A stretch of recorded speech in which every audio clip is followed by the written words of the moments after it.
Genèse chapitre 6.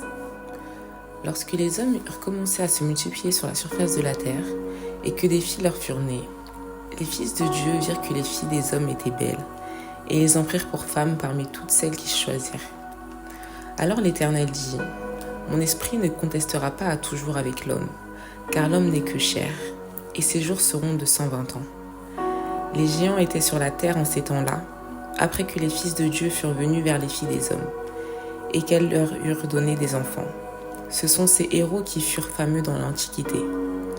L'Éternel vit que la méchanceté des hommes était grande sur la terre, et que toutes les pensées de leur cœur se portaient chaque jour uniquement vers le mal. L'Éternel se repentit d'avoir fait l'homme sur la terre, et il fut affligé en son cœur. Et l'Éternel dit : J'exterminerai de la face de la terre l'homme que j'ai créé, depuis l'homme jusqu'au bétail, aux reptiles et aux oiseaux du ciel, car je me répands de les avoir faits. Mais Noé trouvera grâce aux yeux de l'Éternel. Voici la postérité de Noé.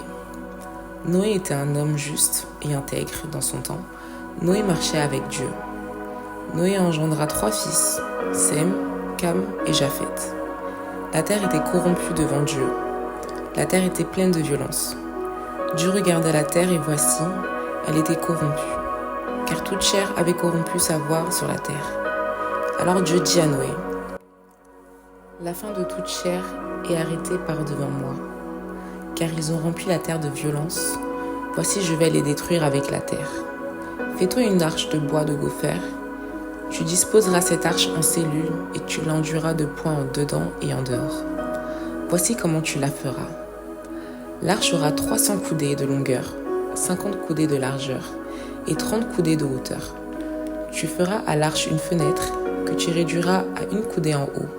Tu établiras une porte sur le côté de l'arche et tu construiras un étage inférieur, un second et un troisième. Et moi, je vais faire venir le déluge d'eau sur la terre pour détruire toute chair ayant souffle de vie sous le ciel. Tout ce qui est sur la terre périra. Mais j'établirai mon alliance avec toi. Tu entreras dans l'arche, toi et tes fils, ta femme, et les femmes de tes fils avec toi. De tout ce qui vit, de toute chair, tu feras entrer dans l'arche 2 de chaque espèce, pour les conserver en vie avec toi. Il y aura un mâle et une femelle, des oiseaux selon leur espèce, du bétail selon son espèce, et de tous les reptiles de la terre selon leur espèce. 2 de chaque espèce viendront vers toi, pour que tu leur conserves la vie. Et toi, prends de tous les aliments que l'on mange, et fais-en une provision auprès de toi, afin qu'ils te servent de nourriture, ainsi qu'à eux. C'est ce que fit Noé. Il exécuta tout ce que Dieu lui avait ordonné.